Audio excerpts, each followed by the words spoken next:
자리에 앉으시고요. 함께 보실 말씀은 누가복음 3장 21절에서 22절 말씀이 되겠습니다.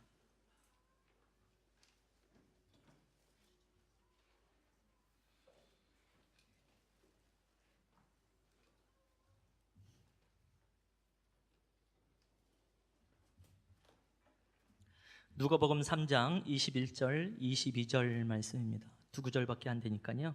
우리 한 목소리로 합독하도록 하겠습니다. 다 함께 읽겠습니다.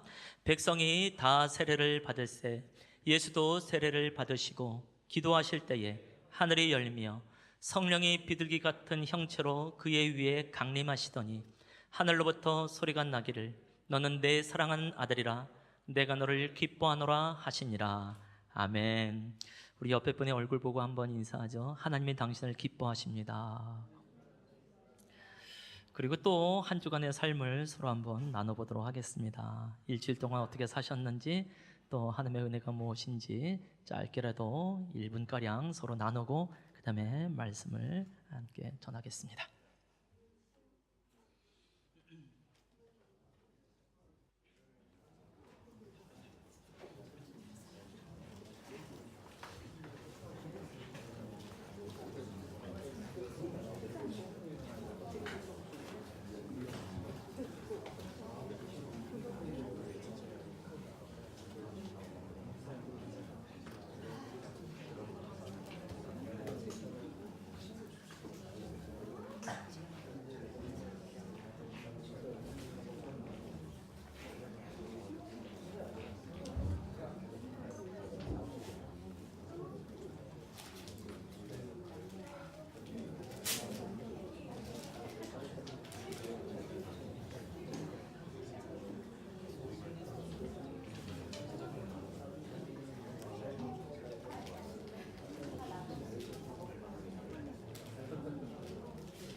우리 한번 사랑합니다 라고도 인사도 해주시고요. 악수할 수 있는 분은 악수도 해주시고, 안아줄 수 있는 분은 안아도 주시고, 사랑합니다, 축복합니다. 아주 좋으네요. 특별히 처음 보는 얼굴도 있고 또 오랜만에 보는 얼굴도 있고 정말 반가운 얼굴이 또 함께 있어서 얼마나 감사한지 모르겠습니다. 저희가 계속해서 창세기 말씀을 통해서 이제 1년 1독 운동을 하고 있잖아요. 특별히 창세기 안에 이제 많은 족보가 있어서 조금 힘들런지도 모르겠지만 창세기를 통해서 하나님께서 우리에게 주시는 참 은혜가 넘친다라는 생각을 하게 되고요. 또 오늘서부터라도 또 사랑방에서부터 함께 말씀 읽으시며 나가시면 좋겠다라고 생각합니다. 그러다가 우리가 지난 한 주간 동안에 놀라운 사진을 하나 보게 됐지요. 한번 올려볼까요? 얼마나 놀랐는지. 정말 성경 일독을 하기로 잘했다라는 생각이 마구마구 올라오더라고요. 어쩌면 우리의 어린이들이 더 열정적으로 하고 있는 것에 대해서 정말 감사하게 되고, 정말 자랑질 아닙니까? 이 정도면 그냥 뿜뿜이다 막 이런 생각이 들고, 그냥 모든 것 다 차치하고 그저 말씀 있는 거에 감사해서 집사님이 올리셨는데 정말 감사하고 좋으네요. 정말 순전한 마음으로 우리도 열심히 말씀 읽으십시다. 말씀을 잘 못 읽겠으면 옆에서 귤이라도 까먹으십시다. 성경 말씀 있는 사람 옆에서 귤 까먹으면 동일한 은혜가 또 있게 되겠죠. 반면 다음 사진 보면 우리를 정말 기쁘게 만드는 놀라운 사진이 또 있게 되어지죠. 넘기셔야죠. 이건 뭐 우리 임봉빈 집사님이 정말 전 디스가 아니라고 생각해요. 정직한 당신의 삶을 또 보여주셨다라고 생각하고 얼마나 감사한지 모르겠습니다. 정말 이건 여자아이와 남자아이의 차이구나라는 생각을 하기도 하고, 사실은 성대로는요 제일 부러웠던 사진은 이 사진이었습니다. 나도 저거 하고 싶다 이런 생각이 들기도 하고, 흔히 우리는 그런 생각할 수 있어요. 말씀을 읽는 것은 영적인 것이고 저렇게 게임하는 것은 뭔가 속된 것이요. 그렇지 않습니다. 하나님께서 우리에게 주신 것은 다 아름다운 것입니다. 감사함으로 받으면 버릴 것이 없습니다. 어느 순간 두 가정이 바뀔 수 있다는 거 기억하시고 그때마다 감사함으로 나갔으면 좋겠어요. 비교하자는 의미로서 하는 것이 아니라 우리 동일한 하나님의 자녀입니다. 동일한 사랑과 또 우리의 복이 필요한 자녀입니다라고 말씀을 드리기 위해서 함께 나누게 되었네요. 예, 사진 내리셔도 되겠습니다. 오늘 이제 어떻게 보면 구체적으로 기도에 대해서 또 예수님의 기도에 대해서 함께 나누게 될 텐데요. 오늘 이제 그 제목은 우리가 기도하면 하나님이 일하신다라는 것입니다. 굉장히 중요한 말이고 또 흔히들 또 많이 들은 말이기도 하겠지요. 지난주에 기도는 죽지 않는다라는 책을 소개를 했고요. 그 책의 두 번째 파트 제목이 우리가 기도하면 하나님이 일하신다라는 것이죠. 근데 이것을 이제 풀로 보게 되어지면요, 한번 그 글씨 있는 거 한번 띄워주시면 고맙겠습니다. 제가 맨 위에 글씨를 읽을 테니까 우리 성도님들이 밑에 글씨를 읽으시면 되겠습니다. 사람이 일하면 사람이 일할 뿐이지만, 다 같이 전체를 읽어볼까요? 시작. 사람이 일하면 사람이 일할 뿐이지만 사람이 기도하면 하나님이 일하신다. 이 말의 출처가 어딘지는 정확하게 잘 모르겠더라고요. 근데 기도에 있어서 굉장히 명언 중에 하나다는 것은 이제 틀림없습니다.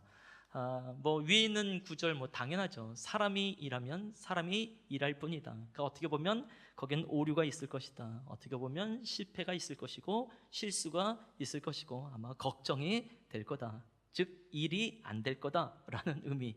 일이 됐다 하더라도 나중에 보니까 잘못된 일이었더라라는 의미가 숨겨져 있을 거라고 생각합니다. 그런데 놀라운 것은 사람이 기도하면 하나님이 일하신다라는 것입니다.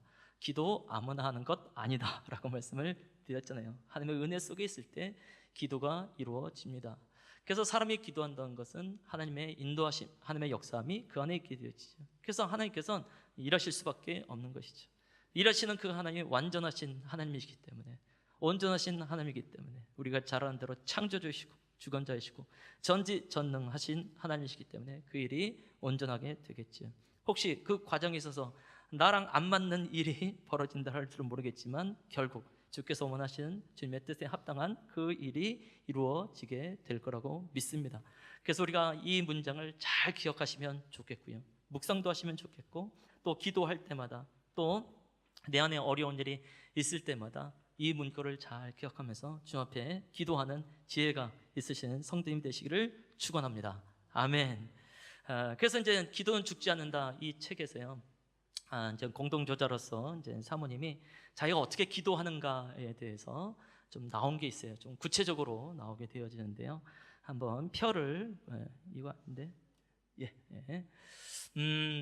월화 수목 금토일 그래서 요일을 정해서요. 그 요일에 맞게 이제 가족들을 위해서 기도하더라고요.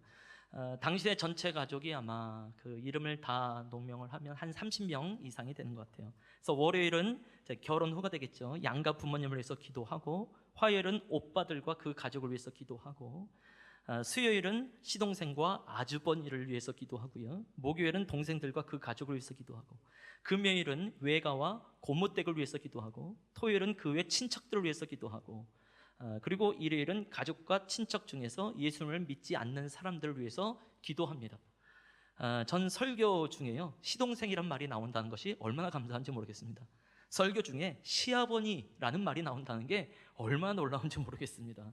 더군다나 외가, 고모댁 이런 말이 나온다는 것이 얼마나 감사한지 모르겠습니다. 어떻게 보면 우리의 정말 가장 삶의 현실적인 단어들인데 우리가 좀 잊어버렸지. 그러면서 궁금한 거죠. 아주버니를 위해서 기도해 본 적이 우리는 있는가라는 생각을 해보게 되고, 시동생을 위해서 기도해 본 적이 있는가, 외가와 양가 부모님 또 친척들을 위해서 기도해 본 적이 있는가라는 생각을 해보게 되는 것이죠. 그래서 이렇게 요일별로 나눠서 기도하다 보니까 충분히 기도할 수 있고 또 효율적인 기도가 일어나더라라는 것이죠. 그러고 나서 이제 자녀가 이제 결혼을 하게 됐습니다. 이제 큰 아들이 결혼을 한 지 이제 10년이 채 되지 않는데요. 그러니까 약간 기도 제목이 바뀌더만요. 다음 또 표를 한번 보면요. 월요일은 남편을 위해서 기도하고, 화요일은 큰아들 부부를 위해서 기도하게 되고, 수요일은 딸을 위해서 기도하고, 목요일은 막내 아들을 위해서 기도하고, 금요일은 양가 가족을 위해서 기도하고, 토요일은 친척들을 위해서 기도하고, 일요일은 양가 가족 중에서 예수를 믿지 않는 사람들을 위해서 기도하게 되어지네요. 그래서 기도가 어떻게 보면 훨씬 더 좀 디테일하게 되어지고 또 풍성하게 됨으로 나가는 것이 아니겠는가. 그래서 혹시 난 기도할 사람이 너무 많어, 그래서 나는 그냥 싸잡아서 한 번에 기도해 어떻게 해야 될지 모르겠어 라는 생각이 있으시다고 한다면 이 전략을 한번 또 품어보시면 어떨까라는 생각을 해보게 됩니다. 자, 그러다가 이제 또 하나의 아주 귀한 책을 또 발견하게 되어지는데요, 당분간 아마 이 책에 대해서도 또 나누게 되지 않을까라는 생각을 하게 됩니다. 기도 시작 반이라는 책이 되어지는데요, 유예일 사모님이란 분이 쓴 겁니다. 깜짝 놀랐죠. 이런 젊은 분이 사모라니, 뭐 이런 생각을 했겠지요. 더구나 이분의 이제 이력을 보면 더 놀랐습니다. 한국예술종합학교의 연기과를 졸업을 했네요. 한동안 소위 서울대보다 더 유명하고 또 가치를 여겨줬던 한국예술종합학교, 한예종, 우리 이렇게 많이 불렀던 것 같은데요, 연기과를 졸업을 했어요. 그러다 보니까 이제 광고 모델로도 활동을 하고 또 영화 배우로도 활동을 하고요.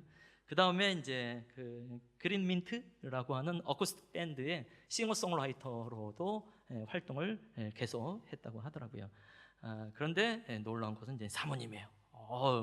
근데 심지어 이쁘기까지 합니다. 이래도 되는 겁니까? 그러니까 일단 사모님이니까 착할 거 아니에요. 성품 좋을 것 아니겠습니까? 그래서 능력 있고 얼굴 이쁘고 성품 좋고, 전 예선교회 어느 사모님이랑 좀 비슷하지 않습니까? 예, 아멘. 예, 고맙습니다. 한 분만 못마땅하게 생각을 하는데 제가 이러고 삽니다. 치열하게 삽니다.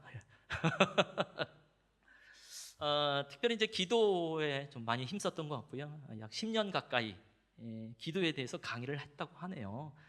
제 젊은 나이에, 그러니까 어떻게 보면 아마 20대서부터 기도에 대해서 강의를 하면서 살았지 않았을까라는 생각을 하게 되어지고요. 10분도 기도하지 못했던 사람인데 이제 1시간 이상씩 기도합니다. 또 자기뿐만이 아니라 다른 사람들에게도 그런 이제 영향력을 미치고 있는 것을 발견하게 되는데요. 동일하게 이 책에서도 보면 또 요일별로 또 기도를 하고 또 요일별로 묵상하면서 또 기도의 은혜를 나눈 것을 발견하게 되는 것이죠. 그래서 당분간 아마 이 책의 내용들도 또 소개하면서 우리 안에 기도에 대한 은혜를 나누게 되지 않을까라는 생각을 해보게 됩니다. 오늘 이제 본문 말씀을 이제 하게 보게 되면 21절 말씀에 백성이 다 세례를 받을세라고 되어 있습니다. 세례 요한이 요단강 근처에서 세례를 베푼 것이고 백성들이 나와서 함께 세례를 받지요. 이때 이 세례라고 하는 것은 이제 영어로 이제 baptism이라는 단어를 쓰잖아요. 이것은 헬라어로 밥티스마라고 하는 이제 단어에서 이제 파송됐습니다. 밥티스마하고 이제 베프티즘, 뭔가 좀 발음이 비슷하게 되어지죠. 그래서 밥티스마라고 하는 헬라어가 세례를 의미하게 되어지는데 이것은 밥티조라고 하는 동사에서부터 이제 파생된 거예요. 밥티조라고 하는 것은 어떤 뜻을 갖고 있냐면 담그다라는 뜻이 있게 됩니다. 그러니까 세례라고 하는 것은 근본적으로 몸 전체가 물속에 푹 담겨지는 것을 말하게 되겠지요. 작년 아마 그때가 그 광복절 때였던 것 같은데요. 국제 이제 예수전도단의 이제 설립자 되신 로렌 커닝햄이라는 분이 오셔서 세례에 대해서 잠깐 언급을 하면서 비유를 뭘 들었냐면 세례라고 하는 것이 이제 담겨지는 것입니다. 그래서 마치 여러분들이 김장 담그듯이 배추를 담그듯이 하는 것이 바로 세례입니다라고 말하는데 확 와닿더만요.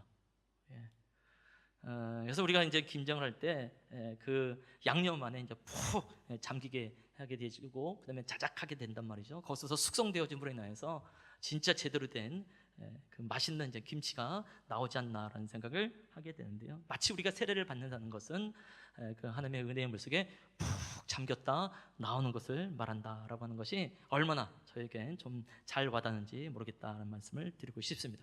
자, 그렇게 백성들이 이제 세례를 받는데요. 방금 말씀드린 대로 이제 물속에 푹 잠겨요. 그래서 사실은 지금 우리가 하고 있는 세례와는 많이 다릅니다. 그래서 흔히 이제 사람들이 세례가 아닌 침례, 특히 이제 침례교를 중심으로 침례를 받고 집례자와 또 함께 이제 세례를 받는 분들이 욕조 같은 데에 들어가서 바치고 이제 물속에 푹 들어가다 나오고 이제 이런 걸 또 성경적인 또 세례라고 생각을 하는데요. 사실 이때 당시에 세례라고 하는 것은 세례자가 세례받는 사람의 몸이나 머리에 손을 대지를 않습니다. 어떻게 보면 그냥 입회자다라고 보시는 것이 훨씬 나을 것 같아요. 오히려 세례를 받는 사람이 본인이 직접 이제 그 강에 들어가서요 푹 자기를 담급니다. 아니면 자기를 물로 자기 몸 전체를 이제 덮는다, 이렇게 보시면 될 것 같아요. 한번 사진을 하나 보면 그 세례요한의 세례터라고 이제 알려져 있고요. 또 세례요한을 기념하는 기념교회가 있다고 하는데 비둘기는 CG겠죠. 예, 그냥 이해하시면 되겠고, 이 요단강물이 이제 그 있고요. 잘 안 보일 수 있는데요. 이제 왼쪽 끝에 보면 물 속에 있는 사람들이 보이나요? 예. 어떻게 보면 수영하는 것일런지 모르겠지만 지금 저런 형태로 자기 스스로 물속에 들어갔다 나오고 물을 자기로 끼얹는 것을 가지고 그때 당시에 세례로 이해를 하시는 것이 더 맞습니다. 이것은 또 최근에 대한성소공회에서 나온 자료에서도 또 동영상으로 이렇게 보여주기도 하기도 하더라고요. 그래서 지금의 세례와 이때 당시의 세례는 좀 많이 좀 다릅니다라고 말씀을 드리고 싶고요. 그래서 침례를 하거나 우리 교회처럼 약식으로 하거나 큰 문제는 없습니다라고 말씀드리고 싶고, 우리 중에 아직 세례를 받지 못한 분들이 있다고 한다면 올해 또 내년 안에 세례를 받으시기를 축원합니다. 바로 이제 이 세례 받는 장면 안에서 바로 예수님이 세례를 받는 것이 나오게 되어지는데요. 예수님이 세례 받는 장면이 이제 공간 복음 안에 나타난다라고 말씀을 드렸지요. 공간 복음이라는 것은 같은 관점을 가지고 기록한 이제 복음서, 그래서 공간 복음이라고 말씀드렸습니다. 그것이 마태, 마가, 누가 복음이라고 말씀을 드렸지요. 한 가지 더 언급을 한다고 한다면 과연 마태, 마가, 누가 복음을 마태, 마가, 누가 복음은 그 순서가 무엇이 가장 앞에 올까라는 것인데요. 많은 분들이 마태복음이 맨 앞에, 신약 성경 맨 앞에 있고 더구나 족보가 기록되어져 있으니까 마태복음이 제일 먼저 기록이 됐을 거라고 생각하는데 그렇지 않습니다. 마가복음이 맨 처음에 기록이 되어졌고요. 그 다음에 마태복음이 기록되어지고 그 다음에 누가복음이 기록이 되어졌고 훗날 좀 오랜 시간이 지나서 요한복음이 기록이 됐습니다라고 말씀을 드리고 싶습니다. 우리가 적어도 예선교회 성도님들하고 한다면 이 정도는 상식으로 알고 있어야 될 것 같아서 미리 말씀을 드립니다. 자, 맨 처음에 기록된 성경이 뭐라고요? 마가복음이다. 그 다음에 마태복음, 그 다음에 누가복음, 맨 끝에 요한복음이 기록되어져 있습니다. 물론 서신서까지 가게 되어지면 마가복음보다 다른 서신서가 기록이 먼저 되어 있긴 합니다만 복음서 안에서 이 순서를 잘 이해를 하시면 되겠습니다. 그래서 이 공간복음 안에서는요, 중요한 사건들이 서로 겹치면서 나오게 되어지는데 그 중에 하나가 바로 예수님의 세례 장면이 되어지죠. 이것도 표로 같이 한번 보기를 원합니다. 마태복음 3장 16절에서 17절에 예수님께서 세례받는 장면이 나오게 되어지죠. 한번 눈으로 읽어보시면 되겠고요. 또 마가복음 1장 9절에서 10절에도 나오게 되고 방금 이제 우리가 보고 있는 누가복음에도 나오게 되는데 큰 차이가 있더라라는 것이죠. 이두 마태, 마가복음 안에서는 예수님이 기도했다라는 장면이 안 나옵니다. 기록이 없습니다. 근데 지금 우리가 보고 있는 누가복음 안에서는 예수도 세례를 받으시고 기도하실 때에라는 표현이 나오게 되어지죠. 그래서 누가가 다른 관점을 가지고 이제 누가복음을 기록을 하고 있다는 것을 발견하게 되어지는데 그게 지난주에 말씀드린 대로 기도라는 관점 안에서 성경을 기록을 하고 있습니다라고 보시면 좋을 것 같습니다. 그래서 앞으로 계속해서 예수님의 기도의 모습에서 우리가 이제 살펴보게 되는데요. 특별히 예수님께서 이때 기도한다라고 말할 때 기도하실 때라고 말한 건 기도했을 때, 앞으로 기도할 때가 아니라 기도하실 때, 그러니까 이 기도는 지금 현재 진행형으로 이루어지고 있는 것을 보게 되죠. 그래서 세례를 받으시고 기도하실 때에 받으시면서 계속 기도하신 것 같아요. 물속에서 올라오시면서도 계속 기도하신 것 같아요. 그때 하늘이 열리고 성령이 충만하게 되어지고 하늘에서 소리가 나게 되는데요. 사실 누가복음 안에서는 예수님뿐만이 아니라 다른 또 기도하는 중간에 이제 은혜를 경험하게 되어지는데 그것이 이제 세례 요한의 이제 수태 예고가 되어져. 그의 아버지가 사가랴가 이제 성전에 들어가서 이제 향을 피우면서 또 백성들은 밖에서 기도할 때에 그때 세례 요한이 수태가 될 것이다라는 이제 메시지를 듣게 되어지죠. 특히 이제 사도행전 말씀으로 가게 되어지면 교회가 기도할 때에 기도하고 있을 때에 현재 진행형으로 있을 때에 하나님께서 이미 응답하시고 이미 역사하고 계신 것을 이제 발견하게 되죠. 그것은 이미 우리 예선교회가 개척되어지면서 경험을 한 것이기도 합니다. 아마 개척 초기에 말씀을 드렸던 것 같은데요. 사도행전 12장 말씀을 보게 되면 베드로가 이제 감옥에 갇히게 되어집니다. 그때 성경은 베드로는 갇히고 교회는 베드로를 위해서 간절히 기도하더라라는 말씀이 있습니다. 하면 놀라운 은혜 속에서 베드로가 구출이 되어집니다. 그래서 기도하고 있는 교회에 가서 문을 두드리죠. 근데 그 사람들은 베드로가 구출된 사실을 전혀 모르는 상태 속에서 계속해서 기도하고 있는 것을 보게 되고, 베드로라는 사실을 알면서 모두 다 깜짝 놀라게 되어지고, 그 다음에 이제 베드로는 구체적으로 로마에 가서 또 복음을 전하기 위해서 그 자리를 떠난 것을 발견하게 되어지죠. 그래서 그때 제가 이제 말씀드렸던 게 뭐냐면, 우리에게 이 개척을 하는 데 있어서 가장 중요한 통로가 되어지는데 재정인데, 우리가 재정이 없지 않습니까? 그래서 이 재정, 마치 감옥에 갇혀 있는 것 같은 재정을 위해서 우리 예선교회는 기도해야 되겠습니다. 그래서 약 12주 동안에 1월달, 2월달, 3월달 이 12주 동안에 재정을 위해서도 좀 열심히 기도했었던 기억이 나고, 그 자리에 함께 있었던 분들은 잘 기억할 거라고 생각을 합니다. 하나님께서 그 베드로를 풀기로 결정했던 것은 교회가 기도하기 시작할 때, 그때부터 하나님께서 베드로를 풀지 않았나라고 말씀을 드리면서, 우리 교회에 있어서 재정을 언제 푸실까? 우리가 기도할 때 그때부터 이미 하나님께서는 재정을 푸실 것입니다. 그러니까 현재 진행형인 것이죠. 우리는 몰라요. 당장 우리 앞에 그 재정이 안 왔으니까 그저 기도할 뿐입니다. 그러나 이미 하나님께서는 갇혀있는 재정을 푸시고 우리에게 오게 하셔서 이 놀라운 교회가 탄생된 것을 발견하게 되는 것이죠. 그 다음에 이제 베드로가 로마로 떠나고 이제 로마 안에 놀라운 역사가 있었던 것처럼, 우리에게 풀린 이 재정, 하나님께서 허락해 주신 이 재정을 우리도 다른 곳에 이제 보내십시다 라고 말씀을 드리면서, 우리가 케냐에게 어마어마한 재정을 함께 연보로 드릴 수 있게 됨이 얼마나 감사한지 모르겠습니다.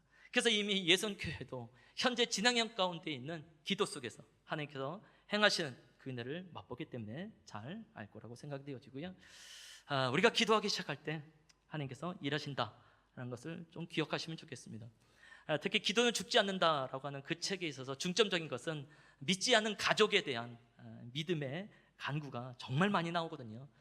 많은 간증도 나오게 되어지고, 그래서 여전히 나의 자녀나 또 나의 부모님이나 나의 친척들, 여전히 이 구원 가운데 들지 못한 분들, 또 신앙이 회복되어야 될 분들을 위해서 믿음으로 간절하게 기도하십시다. 사람은 죽어도 기도는 죽지 않는다고 얘기를 하니까, 또 우리가 기도하면 하나님이 일하신다고 말씀하셨으니까 한번 열심히 기도하시고 그 은혜를 2019년도에 누리시는 성도님 되시기를 축원합니다. 아멘. 자, 이렇게 이제 기도를 할 때에 이제 세 가지 것이 나타나게 됩니다. 먼저 하늘이 열린 사건이 나오게 되어지죠. 하늘이 열린다라고 하는 것은 하나님의 나라가 열린다라고 볼 수 있겠고요, 천국이 열린다라고 볼 수 있겠고요, 즉 하나님의 나라가 도래합니다라고 말씀을 드릴 수 있겠지요. 그래서 어떻게 보면 이 예수님의 세례 장면과 하늘이 열린 것은 하나님 나라의 개천절입니다 라고 말씀을 드릴 수 있을 것 같습니다. 금방 와닿죠. 개천절이란 말 자체가 하늘의 문이 열리면서 이 나라가 탄생됐습니다 라고 말하는 것처럼, 예수님의 세례를 통해서 하늘이 열려지기 때문에 하나님의 나라의 개천절이 시작이 되어졌습니다 라고 말씀을 드릴 수밖에 없는 것이죠. 그래서 천국의 문이 열린 거죠. 하나님 나라의 문이 열린 것이죠. 마치 사람들은 하나님의 문이 닫혀 있는 것처럼 생각을 합니다. 천국의 문이 닫혀 있는 것처럼 생각을 합니다. 그럴 수밖에 없는 이유, 에덴 동산에서 쫓겨났잖아요. 그리고 에덴 동산으로 들어가는 문이 닫혔잖아요. 또 노아의 방주 안에 사람들이 들어가려고 하는데 방주의 문이 닫혔잖아요. 그래서 들어가지를 못하는 거잖아요. 그래서 많은 이제 고통 가운데, 사망 가운데 있는 걸 보면서, 그러다 보니까 자꾸 천국 문도 닫힌 것이 아닌가, 하나님의 나라의 문도 닫힌 것이 아닌가라는 생각을 해보는데, 그렇지 않다.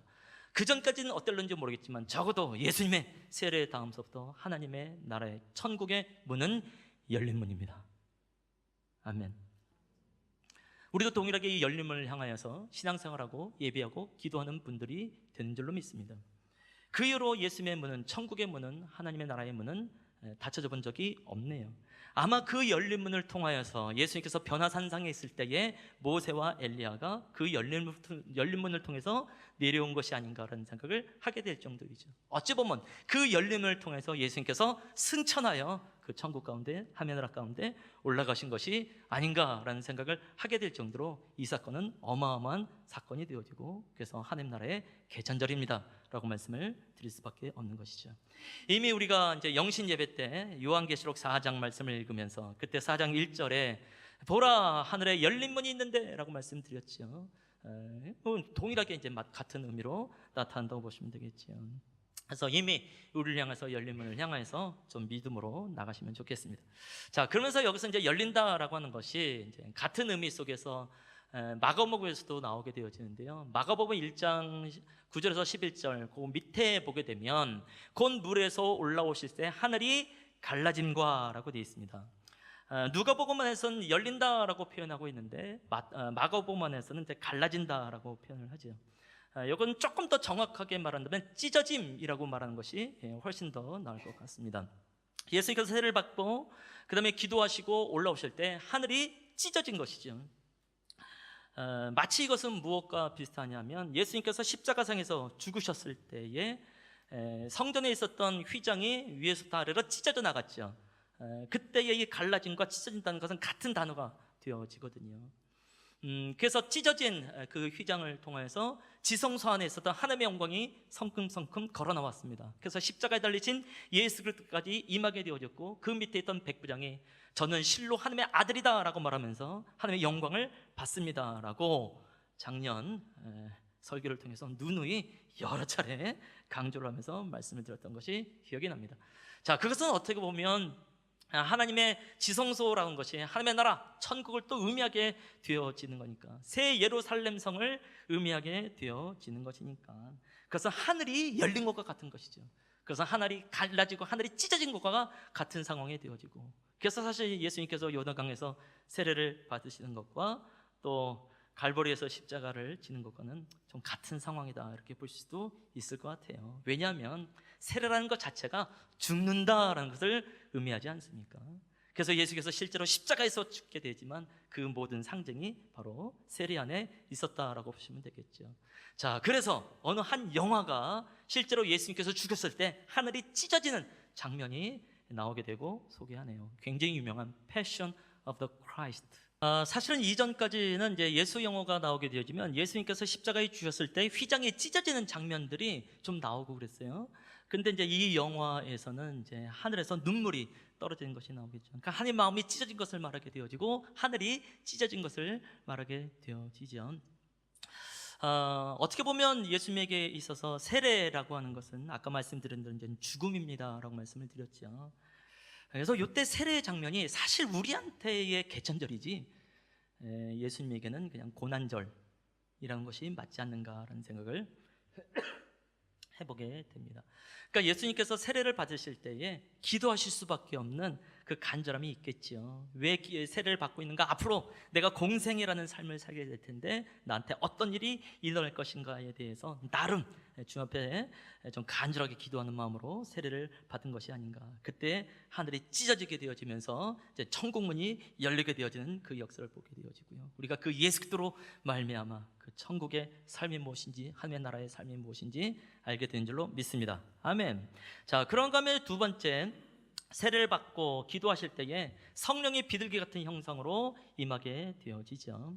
이것은 이미 이제 구약 성경에서 이제 예언된 메시아 되심을 이제 증명하게 되어지는데요. 이사야 11장 2절 말씀을 보게 되면 구약 시대에서부터 이 사람들이 얼마나 메시아를 이제 기다려왔는가를 알게 되어집니다. 한번 읽겠습니다. 시작.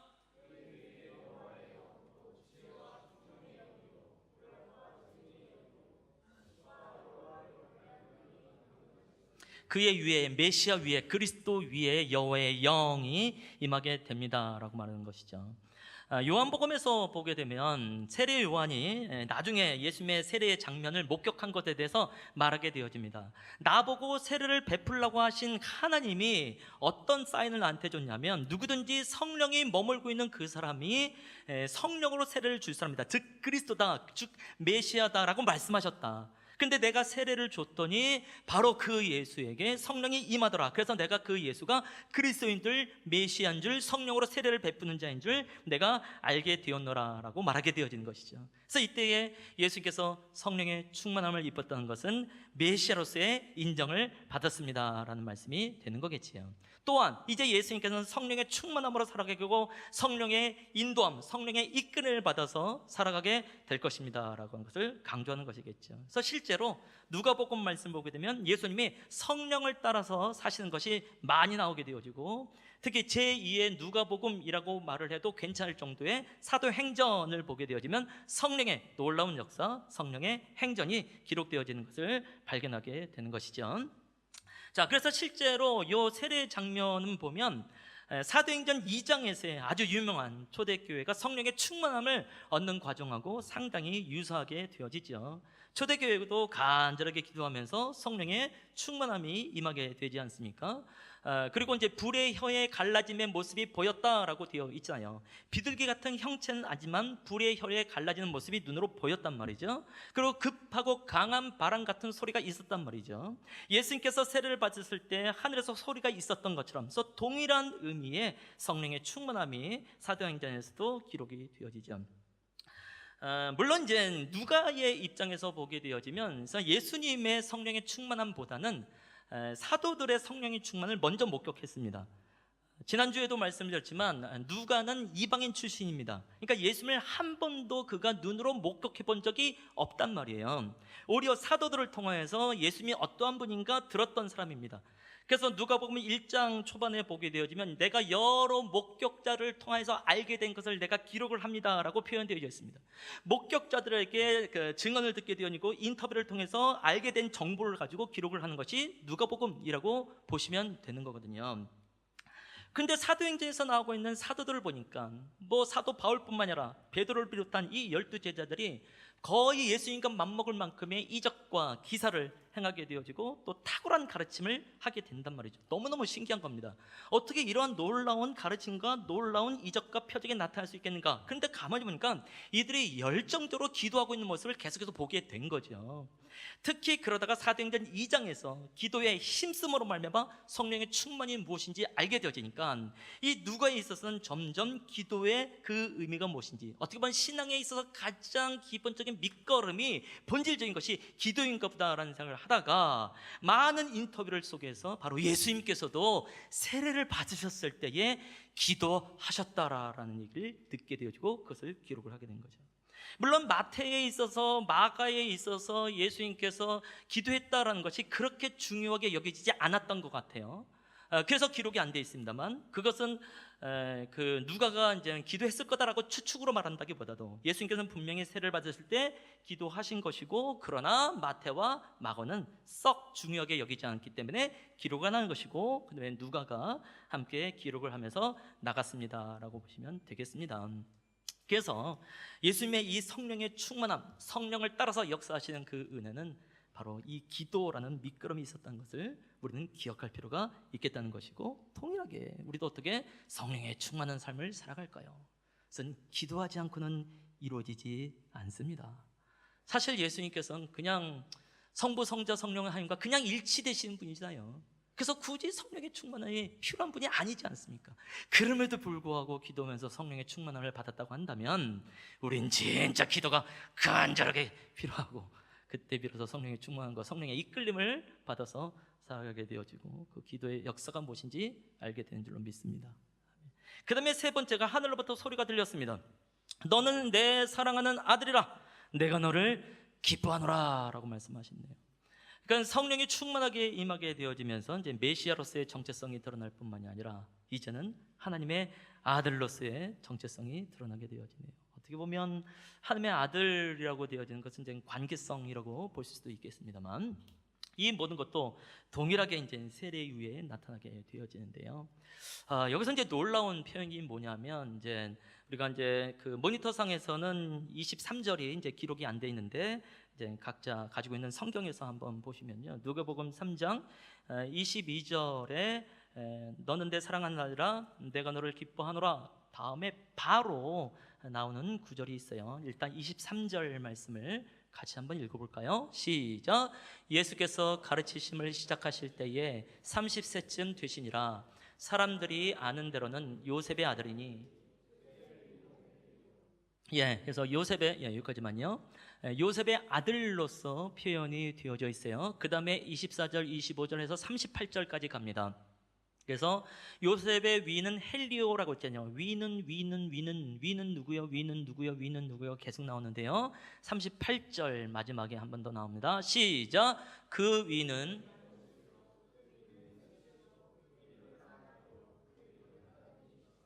많이 들은 이름이 이제 나오게 되는 것이죠. 아담도 나오고 셋도 나오고 에노스도 나오게 되어지고 마지막 가서는 하나님이 되어집니다. 그러니까 누가의 기록에 이제 의도가 있는 것이죠. 이 두 구절을 가지고 다시 그 번역을 한다고 한다면 뭐라고 번역을 할 수 있냐면 사람들이 아는 대로는 요셉의 아들이지만 원래는 하나님의 아들입니다. 이해가 되겠죠? 계속 그 위를 따져가면 결국 하나님이 되기 때문에 그래서 그 누가가 강조하려고 하는 것은 이제 예수님의 하나님의 아들됨에 대해서 이제 강조를 하게 되어지는데요. 그래서 실제로 성경은 하나님의 맨 첫 번째 사람, 어떻게 보면 하나님의 아들, 첫 번째 아들이라고 말할 수 있겠죠. 이 족보에 의하면. 그래서 이 아담과 이게 예수님을 굉장히 이제 중요하게 이제 대비를 합니다. 그래서 아담에서 말할 땐 첫사람 아담이라는 표현을 쓰게 되어지고 예수님에 대해서 말할 땐 마지막 사람, 마지막 아담이라는 표현을 쓰게 되어지죠. 그래서 굉장히 중요한 의미가 있게 되어지는데요. 우리가 이제 마태복음에서도 이제 족보가 있어요. 마태복음의 족보는 아브라함서부터 시작을 합니다. 왜냐하면 마태복음이라는 것 자체는 이제 유대인들 대상으로 히브리인들 대상으로 이제 쓴 기록이기 때문에 아브라함이 굉장히 중요하거든요. 근데 누가복음은 누가가 이방 출신이라고 그랬잖아요. 그러니까 전통 유대인이 아니란 말이죠. 그래서 그 아브라함 이상까지 가야 되는 것인데 그래서 하나님까지 올라가게 되는 것을 이제 발견하게 되시죠. 그러니까 참 성경이 재미있는 거예요. 누가 기록하느냐에 의해서 그 배경과 이제 그 과정이 상당히 이제 달라지는 것을 이제 우리가 이제 발견하게 되는 것인데요. 그래서 첫사람 아담을 떠올려 보면 첫사람 아담은 실패한 사람입니다. 에덴 동산에서 쫓겨난 사람입니다.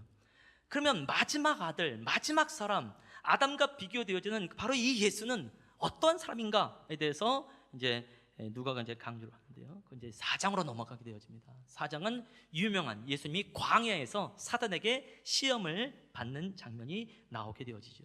놀라운 것은 이미 우리가 잘 아는 대로 그 광야 유혹, 광야 시험을 이겨내고 승리를 선포하는 것을 발견하게 되어지죠.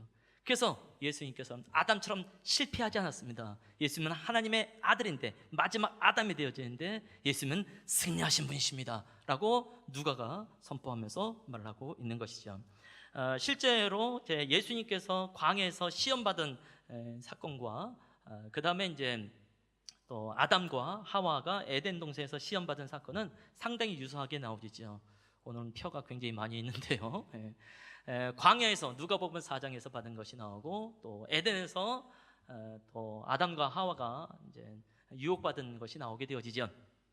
예수님에게 이 돌들에게 명하여 떡이 되게 하라. 하와가 또 아담도 함께 선악과를 보면서 먹음직도 하다라고 유혹을 받게 되어지죠. 또 예수님에게 사단이 순식간에 천하만국의 영광을 쫙 보여줍니다. 그래서 나에게 저라면 이 모든 것을 다 주겠다 이렇게 말을 하지요. 아담과 하와에게 사단이 그 옛날에 유혹할 때 선악과가 보암직도 하다라고 유혹을 하고 있는 것이죠. 그 다음에 이제 예수님에게 이제 사단이 성전 꼭대기에다 세워놓고 거기서 뛰어내리라. 그러면 천사들이 바치면서 성전 밑에 있던 사람들이 당신이 전혀 다치지 않은 걸 보면서 추앙하게 되어지고 당신은 그야말로 유명하게 될 것이 아니냐라고 말을 하지요. 동일하게 이것을 가지고 이제 사단이 또 그 옛날 아담과 하와에게 지혜롭게 할 만큼 탐스럽기도 하다. 그러니까 지혜가 있게 되어지면 분명히 그 안에는 성공이라는 것이 있게 되어지고 인정받는 것이 있게 된단 말이죠. 그래서 아담에게 있어서 에덴 동산에서 유혹했던 전략이나 시험했던 전략이나 광야에서 예수님에게 시험했던 전략이나 다르지 않습니다. 그런데 놀라운 것은 아담은 실패했고 이제 마지막 아담이신 예수님은 성공했습니다. 이겨냈습니다라는 것을 선언하시면서 실제로 당신의 공생애를 쭉 이뤄가는 것을 발견하게 되어지죠. 그래서 하나님의 아들이라고 하는 이 정체성, 그것으로 인하여서 당당하게 당신의 삶을 좀 이뤄갈 수 있지 않을까 싶어요. 그런데 그런 생각을 해보게 됩니다. 도대체 예수님의 기도의 내용은 무엇이었을까? 그때 당시에 성경에 기록이 안답니다. 저 나름대로 한번 상상을 해보는 거죠. 하나님, 나 성육신 했습니다. 내가 세례를 왜 받아야 될까요? 더구나 이 세례라고 하는 것은 회개의 세례라고 합니다. 성경이 그렇게 되어 있거든요. 더나 죄 사함을 선포하는 회개의 세례. 그럼 내가 이 물속에 들어간다는 것은 나도 죄 사함이 필요하고 그런 회개가 필요한 사람이라는 얘기인데, 아버지, 아닌 거 알지 않습니까?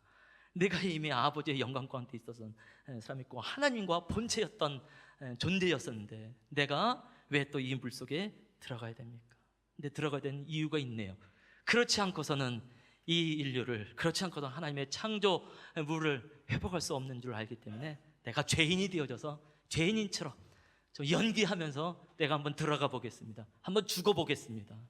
그러면서 일어나는 거죠. 하나님, 내가 이 죄인의 삶을 살아가는 것, 즉 고난의 삶을 살아간다는 거 정말 쉽지 않습니다. 성령의 충만함을 나에게 부어주신다고 한다면 사람들이 그래도 성경에서 예고되어진 그 메시아가 일어났다는 것으로 인하여서 그래도 나를 조금 인정이라도 해주지 않겠습니까? 하나님, 성령의 충만함을 나에게 베풀어 주시면 안 되겠습니까? 그리고 내가 정말 듣고 싶은 말이 있습니다. 내가 이 고난 가운데 들어가게 되어지는데 나 정말 하나님의 아들 맞습니까? 하나님의 아들이라고 한번 선언해 주시면 어떻겠습니까? 하나님, 나를 기뻐하고 있더라고 한번 말씀해 주시면 어떻겠습니까? 라는 마음으로 혹시 예수님께서 세를 받으시고 물속에 들어가고 그 물을 끼얹으면서 기도하면서 올라오심으로 인하여서 그 모든 성령의 충만함과 너는 내 사랑하는 아들이라 내가 너를 기뻐하노라 라는 응답을 받은 것이 아닌가라는 생각을 해보게 되는 거죠. 우리의 기도와 다르지 않습니다.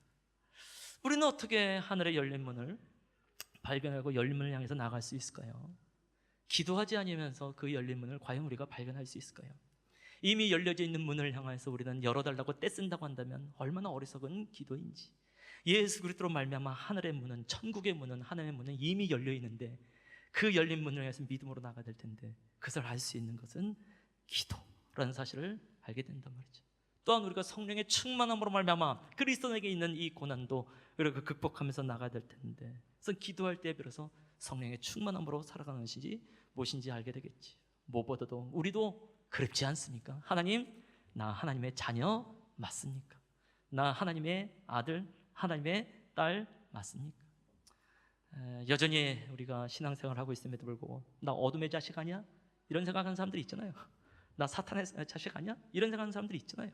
왜? 나의 삶이 워낙 이제 기독교 신앙에서 말했던 것과 좀 다른 방향으로 가게 되어지니까 자꾸 그런 행위적인 것에 영향을 받아서 나 이렇게 살았다간 큰일 나는 거 아니야? 라고 생각을 하는지 모르겠지만 기도하게 되어지면 압니다. 너는 내 사랑하는 아들이다, 내 사랑하는 딸이다, 내 사랑하는 자녀다, 내가 너를 기뻐하노라 라는 것을 알게 되어져요. 그래도 기도를 좀 해보신 분들이 있다 한다면 어떤 의미인지 잘 아실 거라고 생각을 합니다. 기도, 지난주에도 말씀드렸지만 쉽지 않습니다. 아까 이제 기도는 죽지 않는다, 이제 두 번째 파트가 우리가 기도하면 하나님이 일하신다라는 이제 두 번째 제목이 있었다고 그랬잖아요. 거기에 이 저자가 이제 어떻게 기도했는지에 대해서, 특별히 예수님께서 기도하는 장소를 정해놓고 이제 기도를 하셨는데 본인도 열악한 가정 환경이지만 기도할 장소가 좀 필요하다는 생각을 했던 것 같아요. 근데 아이가 셋이나 된 상태, 그때 당시 살았던 아마 집의 평수는 한 12평, 13평 요 정도밖에 안 됐던 것 같아요. 그러니까 3명의 자녀를 가지고 또 그 사역도 하면서 또 기도도 해야 되니까 이게 기도할 수 있는 환경이 전혀 아지지 않습니까? 그러다가 이제 요한 웨슬레의 어머니가 어떻게 기도했는지 알게 된 거예요. 요한 웨슬레 이제 감리교회 창시자가 되어지고 또 영국과 미국에 있어서 또 전 세계에 있어서 이제 탁월한 부흥 강사 중에 이제 한 분이라고 보시면 되겠지요. 이 어머님이 이제 수산나라고 굉장히 유명한 분인데요. 세상에 자녀를 19을 낳았다고 하네요. 이게 이제 뭐 17세기, 18세기니까 우리나라 조선시대하고 뭐 별다르지 않다고 보시면 되겠죠. 놀라운 건 수산나 이분 자체가 그 집안의 24번째 자녀라고 말을 하니까 안타깝게도 이제 그 자라는 과정에서 9명이 이제 사망을 했고요. 이제 10명을 이제 키워가는데 동일하게 기도할 장소가 없잖아요. 이 10명을 키우는데 이게 감당이 되냐고요. 그래서 기록에 보면 행주치마를 덮고 기도했다는 장면이 있는 거예요. 그래서 이 사모님이 이 수산나가 이렇게 기도했다면 나도 핑계치 못하리라. 그래서 얇은 담요 하나를 탁해서 그냥 그거를 뒤집쓰고 기도한 거예요. 자기 방에서, 자기 그냥 주방에서. 애들은 뭐 떠들고 왔다 갔다 자기 할 일을 하고. 근데 희한하게 그냥 이 얇은 담요 하나만 덮어도 집중이 되고 기도가 되더라는 거예요. 얼마나 놀라운 얘기인지. 그러고 나서 이제 또 옥상에 가서 빨래를 널 일이 있었는데 이제 옥상으로 올라가는 계단에 그냥 우연히 이제 걸터 앉았는데 이런저런 하소연을 하면서 자연스럽게 기도하게 된 거죠. 그래서 그 다음서부터는 옥상에 빨래를 널러 가게 되어지면 그 계단에서 기도하게 되어지고, 그래서 자녀들도 엄마가 옥상 가서 빨래를 널다니까 기도하러 가는 거구나라고 이해를 하게 되는 상황이었어요. 그래서 그 이제 옥상에 통로되어 있는 계단에서 또 기도하면서 나갔다고 하는 얘기를 들으면서 기도는 내가 시간이 없어서 내가 환경이 안 돼서 기도는 하기 힘들어라고 하는 건 정말 핑계 중에 왕핑계구나 라는 생각을 하게 되더라고요. 제가 이제 새벽 예배를 사실은 이제 거의 매일 거의 빠지 않고 하게 된 건 이제 서풍교회 전임서부터 따지면 만 2년이 조금 넘어간 것 같아요. 우리가 이제 새벽 5시 반에 이제 새벽 예배가 시작하거든요. 그러면 4시 반에 일어나야 이제 모든 것이 이제 준비가 잘 됩니다. 지난 2년 동안 그렇게 일어났으니까 4시 반이 되면 알람을 안 맞추고도 자연스럽게 눈이 딱 떠질까요? 절대로 안 됩니다. 전 될 줄 알았어요. 안 되더라고요. 여전히 4시 반에 알람 소리와 함께 깰 때 힘들더라고요. 어떨 땐 제가 어이씨 이러면서 일어날 때도 있어요. 그러다가 이제 지난번처럼 이제 뭐 제가 강의차 이제 부산을 한번 간 적이 있었어요. 그래서 새벽 예배를 안 드리게 되면 얼마나 감사하던지. 진짜 다른 지역에서 새벽 4시 반이면 눈을 뜰 줄 알았어요. 안 떠지더만요. 눈 떠보니까 9시 막 이렇게 되고. 제가 1월 말에도 이제 소풍교회 이제 교육자들하고 2박 3일 동안 이제 MT를 갑니다. 제가 정말 소망하고 있습니다. 쉬운 게 아니라는 거죠. 그래서 지난주에도 말씀드렸지만 기도만 하면 다냐? 라고 말할 때 무엇이 숨겨 있다고요? 기도는 쉬운 거잖아. 근데 기도가 그 다음에 삶을 살아봐. 그게 얼마나 어려운지 당신이 모르잖아. 그러면서 기도하면 다라고? 그러니까 기도의 가치를 얼마나 모르는 거냐 말이에요. 기도는 하나님의 은혜가 없이 이루어지지 않습니다. 그래서 우리도 좀 결단하며 나가시면 좋겠습니다. 아멘. 찬양 하나 하죠. 지난주에 불렀던 찬송가인데요, 너무 좋더라고요. 내 기도하는 그 시간, 그 시간이 참 귀합니다 라는 찬송인데 한번 같이 불러보고 기도하고 들어가겠습니다. 내 기도하는 그 시간, 그때가 가장 즐겁다.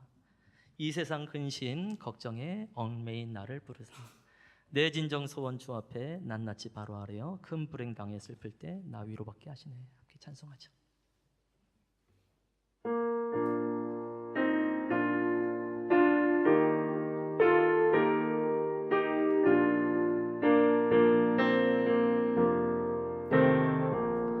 내 기도한 그 시간 그때가 가장 즐겁다. 이 세상 근심 걱정에 얽매인 나를 부르사 내 진정 소원 주 앞에 낱낱이 바로 아래요 큰 불행 당해 슬플 때 나 위로받 1절 한 번 더 하죠. 내 기도하는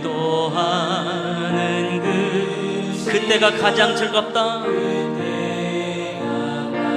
이 세상 긍진 걱정이, 이 세상 근심 걱정이 얽매인 나를 내 진정 소원 주 앞에,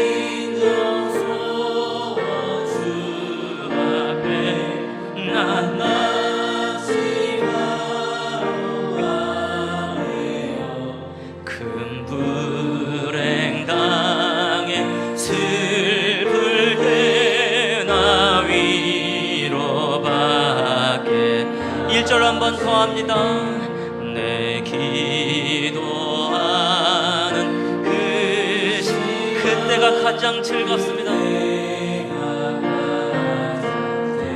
이 세상은 근심 걱정이 많습니다. 그래도 주님이 나를 부르시네요.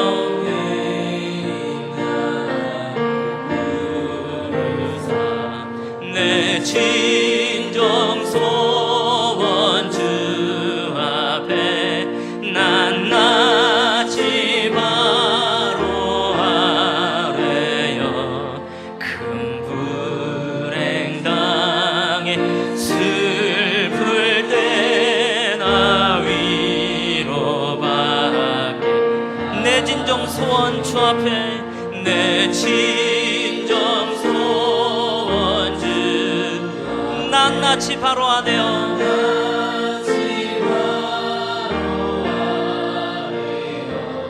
큰 불행 당해 슬플 때 나 위로받게 하시네. 우리 한번 기도하는 시간이 돼볼까요? 우리가 사는 세상이 근심 걱정이 많은 세상입니다. 우리는 또 그런 것에 얽매여 있는 사람들이죠. 짧게는 20여 년, 또 길게는 참 60여 년 살아오면서 우리가 얽매인 것이 얼마나 많은지, 여전히 세상의 근심 걱정 가운데 그래도 우리 안에 기도하게 하시는 것은 그 모든 불행을 당한다 할때도 그 슬픔 가운데도 위로가 무엇인지 알게 되는 것은 기도 안에 있습니다. 그 기도로 말미암아 유혹을 이겨내는 것이 무엇인지 알게 되어지고, 그 기도로 말미암아 극복되어지는 것 무엇인지 알게 된 줄로 믿습니다. 낱낱이 아뢰어라고 말씀하신 그대로 한번 우리도 주께 아뢰보지요. 하나님, 내가 헤쳐나갈 수 있는 상황이 아니네요. 특별히 우리가 관계 가운데 참 묶여있는 사람들 아닙니까? 근심의 관계이고 걱정의 관계이고, 내가 이 관계를 어떻게 풀어가야 되는 것인가, 진짜 숙제가 되지 않겠습니까? 그것이 가족 간의 관계가 되어지고, 또 사회 안에서의 간접이 되어지고, 직장 안에서의 관계가 되어지고, 하나님, 내내 이 근심과 걱정 가운데 있는 이 관계, 이 열매에서부터 내가 어떻게 자유케 될 수 있는지 낱낱이 주께 아뢰면서 주께서 주시는 그 위로가 우리가 필요한 사람들이 아니겠는지, 무엇보다도 여전히 나의 부모님이, 또 나의 자녀들이, 또 나의 배우자가, 또 나의 친척들이, 형제 자매가 예수를 안 믿고 있을 때에 하나님이여, 주께서 그 구원의 은총을 베풀어 주시옵소서. 너는 내 사랑하는 아들이라, 너는 내가 너를 기뻐하노라, 그 메시지가 나도 필요하고 바로 그 사람에게도 필요한 것이 아니겠는지 그 은혜를 내려주시옵소서. 우리의 마음 깊은 곳에서부터, 중심에서부터 함께 기도하는 시간이 되기를 원합니다. 기도하시겠습니다. 아버지 하나님, 그렇습니다. 많은 사람들이 말하는 것 그대로 이 세상의 근심 걱정은 참 많습니다. 우리가 기도하지 않으면 얽매일 수밖에 없는 사람인 것을 모릅니다. 사람들의 말에 그럴 수밖에 없는 사람들, 진리가 무엇인지, 기준이 무엇인지 헷갈릴 수밖에 없는 사람들, 하나님, 특별히 우리의 인간의 관계 가운데에 근심의 관계와 아버지 걱정의 관계와 얽매여 있는 것이 얼마나 많은지 주여 은혜를 구하며 나아가, 주님 낱낱이 구하면서 나아가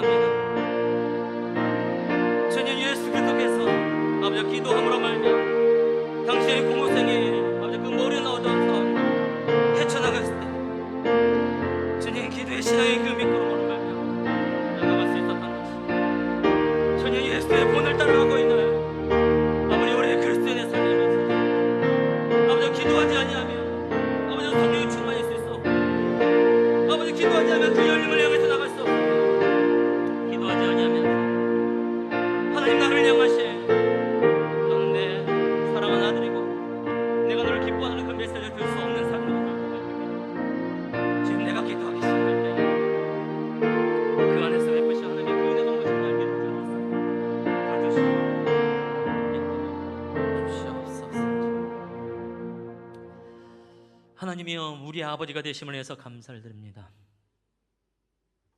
하물며 천부께서 구하는 자에게 좋은 것을 주시지 않겠느냐, 성령을 주시지 않겠느냐고 말씀하신 것 그대로 하나님 우리를 자녀 삼으셨기 때문에 우리에게 넉넉하게 좋은 것으로 주시는 분인 줄로 믿습니다.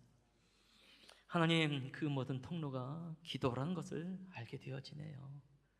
하나님, 우리가 잠시 기도의 가치를 잃어버렸던 것을 진 긍휼하게 주시옵소서.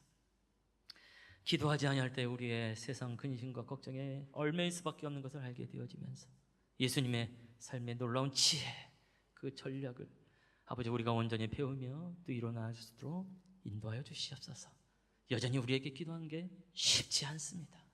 즉결로도 말미암아 우리가 배우게 될 때에 주님처럼 우리도 기도의 사람이 될 줄로 믿습니다. 이 한 주간 한 번 더 결단해 봅니다. 주님, 기도의 사람이 되고자 합니다. 기도를 통해서 그 세미한 하나님의 음성과 성령의 충만함과 이끌림이 무엇인지 누릴 수 있도록 인도하여 주시옵소서.